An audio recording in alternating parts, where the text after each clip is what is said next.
Boker Tov, Good Shabbos. Oui, j'ai mis ma couverture. On peut appeler ça un manteau couverture sur moi. Je sais pas vous, mais il fait très froid. Bon, après, il y a des sales virus qui traînassent, là, j'ai l'impression. Et le retour, j'ai dû attraper un petit truc dans le métro, peut-être dans le train. Allez savoir. Bon, bref, nous sommes sur la paracha Kititsé, sur les mots du Rav Wenger. Et c'est l'histoire de Sisto Rodriguez. Sisto Rodriguez était un chanteur et auteur-compositeur américain qui, dans les années 70, a sorti 2 albums qui n'ont pas réussi à se vendre. À la suite de cet échec, il avait été licencié par sa maison de disques et avait commencé à travailler dans la rénovation et diverses tâches de construction. Les années ont passé, le temps a filé et il a pensé qu'on l'avait tout simplement oublié. Mais quelques années plus tard, dans une autre partie du monde, principalement en Afrique du Sud, sa musique a commencé à prendre de l'ampleur au point qu'il en est devenu célèbre sans même le savoir. Sa maison de disques qui avait fait faillite en 1975 ne l'a bien évidemment pas informé et ne lui a pas versé de royalties. En raison du manque d'informations en Afrique du Sud sur le sort de Rodriguez et de la raison pour laquelle il n'avait pas sorti d'autres albums, une fausse rumeur a circulé, affirmant qu'il s'était probablement suicidé, qu'il était mort dans un incendie ou noyé. Bref, en 1997, des fans, dont un journaliste musical sud-africain, ont décidé de découvrir ce qui était arrivé à Rodriguez.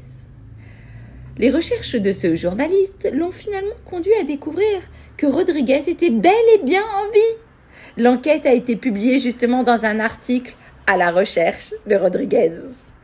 Quelques mois plus tard, à la suite d'un grand buzz qui en a résulté, Rodriguez est parti en tournée en Afrique du Sud, où il a été accueilli par des acclamations qu'il n'aurait jamais imaginé recevoir un jour.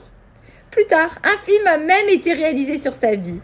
Un film qui a relancé complètement sa carrière musicale.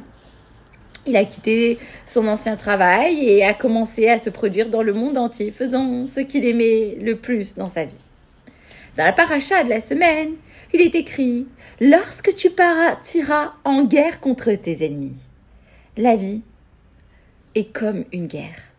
Dans une guerre, tu ne gagnes pas toutes les batailles. Mais la règle est la suivante. Tant que ce n'est pas fini, ce n'est pas fini.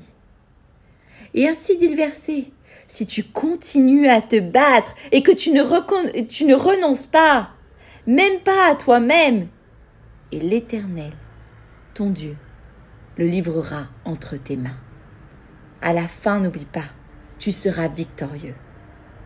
Imaginons-nous, après 120 ans, un homme monte au ciel et il est accueilli comme Rodriguez l'a été en Afrique du Sud, comme un héros, une star. Il pensait, qui suis-je? Qu'est-ce que je suis, moi, au juste? Juste un simple ouvrier en bâtiment? Pas du tout. Chaque juif est une étoile qui est née, une lumière qui peut illuminer le monde entier. Ne vous estimez pas. Ne nous sous-estimons pas. Continuons toujours à nous battre. Continuons à faire le bien. Et un jour, il se pourrait que vous soyez découverts. Good Shabbos.